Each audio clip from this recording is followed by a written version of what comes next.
Durant les cours de master,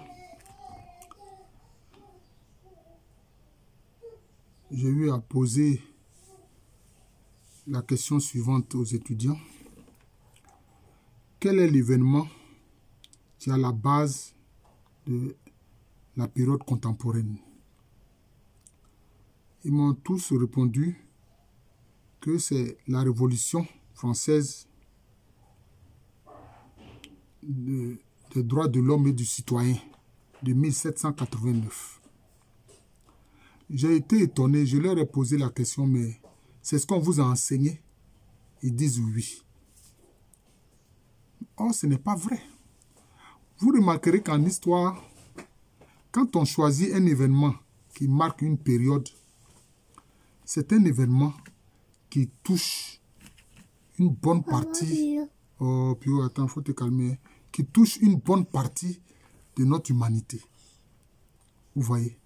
Par exemple, si on prend la période de la préhistoire, c'est la période pendant laquelle les hommes étaient des chasseurs-cueilleurs et ils se déplaçaient en permanence poursuivant le gibier. La période du néolithique, c'est le moment où l'homme commence à pratiquer l'agriculture sur la terre. Donc ce sont des événements globalisants. Vous comprenez? C'est des événements globalisants.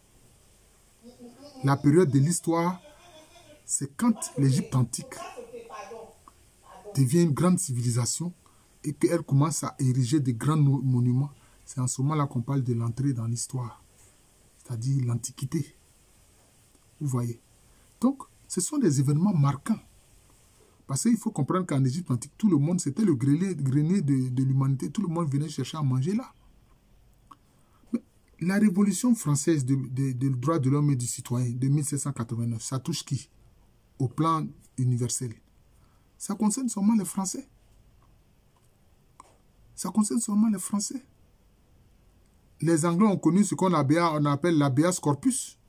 On n'en fait pas une période globalisante pour fixer un événement important comme la période contemporaine. Non. Je me demande quels sont ceux qui leur ont enseigné ça. Ils disent que ouais, ce sont les professeurs d'histoire géo qui leur ont enseigné ça. Mais ce n'est pas possible. Non. L'événement qui marque la période contemporaine, c'est la révolution industrielle. Vous pouvez me dire, mais professeur, la révolution industrielle a touché quelques États. Je vais vous expliquer. La révolution industrielle, ça a commencé d'abord en Angleterre. Presque vers la fin du 18e siècle. Fin du 18e siècle pratiquement. Hein? Début du 19e siècle en France et en Allemagne. Voilà les trois pays qui ont été d'abord touchés par la révolution industrielle. Bon, les États-Unis aussi ont été touchés par la révolution industrielle, mais d'abord, ce sont ces trois pays européens-là. Mais qu'est-ce que ça a provoqué? Ça a provoqué un événement qui a touché pratiquement tout le monde entier. Pourquoi? Parce que quand ils ont fait la révolution industrielle, ils avaient besoin de quoi? Ils avaient besoin maintenant de matières premières pour alimenter leurs usines.